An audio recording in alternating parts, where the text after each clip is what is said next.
ಆಡಳಿತಕ್ಕೆ ಹೇಳುವವರು ಕೇಳುವವರು ಯಾರು ಇಲ್ಲವಾಗಿದೆ ಎಂದು ತಾಲೂಕು ಪಂಚಾಯಿತಿ ಮಾಜಿ ಸದಸ್ಯ ನಟರಾಜ್ ನಾಕಲಗೂಡು ಆಕ್ರೋಶ ವ್ಯಕ್ತಪಡಿಸಿದರು. ಅವರು ಪಟ್ಟಣದ ಸಾರ್ವಜನಿಕ ಗ್ರಂಥಾಲಯದಲ್ಲಿ ಗ್ರಂಥಾಲಯ ಸಪ್ತಾಹ ಸಮಾರೋಪ ಸಮಾರಂಭದಲ್ಲಿ ಮಾತನಾಡಿ, ಪುಸ್ತಕ ಓದು ಹವ್ಯಾಸ ಉಳ್ಳುವವರು ಎಲ್ಲೇ ಓದರೂ ಸಂತೋಷವಾಗಿರುತ್ತಾನೆ. ಓದಿನಿಂದ ನಿಮ್ಮ ಗುರಿಯನ್ನು ಸಾಧಿಸಬಹುದು.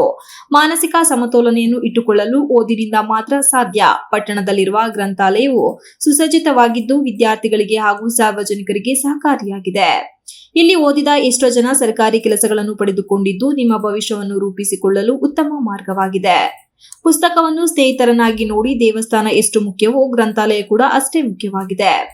ತಾಲೂಕಿನ ಹಲವು ಗ್ರಾಮ ಪಂಚಾಯಿತಿ ವ್ಯಾಪ್ತಿಯಲ್ಲಿ ಡಿಜಿಟಲ್ ಗ್ರಂಥಾಲಯದ ಅನುಕೂಲತೆ ಇದ್ದು ಗ್ರಾಮೀಣ ಪ್ರದೇಶದಲ್ಲೂ ಓದುವ ಹವ್ಯಾಸವನ್ನು ಬಲಪಡಿಸಿದಂತಾಗಿದೆ ಎಂದರು. ಹಿರಿಯ ಹೋರಾಟಗಾರ ಪುಟ್ಟಣ್ಣ ಗೋಕಾಕ್ ಮಾತನಾಡಿ, ಗ್ರಂಥಾಲಯಕ್ಕೆ ಯಾವುದೇ ಜಾತಿ, ಧರ್ಮ, ಮೇಲು ಕೀಳು ಎಂಬ ಕಿರಿಮೆ ಇಲ್ಲದೆ ಯಾವ ವಯಸ್ಸಿನ ನಿರ್ಬಂಧವಿಲ್ಲದೆ ದೇಗುಲ ಗ್ರಂಥಾಲಯವಾಗಿದೆ.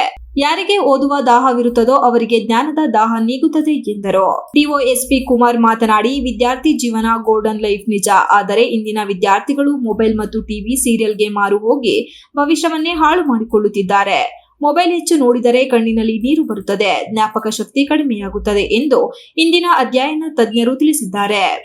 ಸಮಾಜದ ಆಸ್ತಿ ಮತ್ತು ಶಕ್ತಿವಂತರಾಗಬೇಕಾದರೆ ಪುಸ್ತಕದ ಅಧ್ಯಯನ ಹೆಚ್ಚು ಬೇಕು.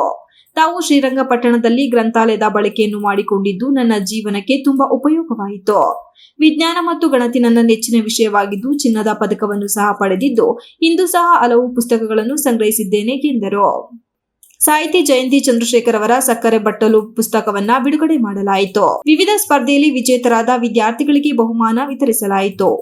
ಆ ದೃಷ್ಟಿಯಲ್ಲಿ ಇವತ್ತು 31 ವರ್ಷದ ರಾಜಕೀಯ ಪಯಣದಲ್ಲಿ ಈ ಕ್ಷೇತ್ರದ ಮಹಾಜನತೆ, ನಿಮ್ಮ ತಂದೆ ತಾಯಿಗಳ ನಿಮ್ಮೆಲ್ಲರ ಒಂದು ಆಶೀರ್ವಾದದಿಂದ 3ನೇ ಬಾರಿ ಶಾಸಕರಾಗಿ ಇದು ಸೇವೆ ಮಾಡೋ ಅವಕಾಶ ಸಿಕ್ಕಿರೋದು ಕೂಡ ನನ್ನ ಸೌಭಾಗ್ಯ ಅಂತ ನಾನು ಮಾಡಿದಂಥ ಪುಣ್ಯದ ಕೆಲಸಗಳು ಈ ಹಂತಕ್ಕೆ ನಮ್ಮನ್ನು ತೆಗೆದುಕೊಂಡು ಬಂದಿದ್ದೇವೆ. ಮುಂದಿನ ದಿನಮಾನಗಳಲ್ಲೂ ಕೂಡ ತಾಲೂಕಿನ ಏಳಿಗೆಗೆ, ಅದರಲ್ಲೂ ಕೂಡ ನಮ್ಮ ಯುವತಿಯರ ಒಂದು ಮುಂದಿನ ಬದುಕಿಗೆ ಒಂದು ಪ್ರೋತ್ಸಾಹಿಸುವಂಥ ಕೆಲಸವನ್ನು ಮುಂದಿನ ದಿನಗಳಲ್ಲೂ ಕೂಡ ಮಾಡ್ತೇವೆ ಅಂತಕ್ಕಂಥ ಮಾತನ್ನು ಕೂಡ ಹೇಳಿ, ನಮ್ಮ ಪುಟ್ಟಣ್ಣವ್ರಿಗೆ ಓಪನ್ ಹಾರ್ಟ್ ಸರ್ಜರಿ ಆಗ್ಬಿಡ್ತು.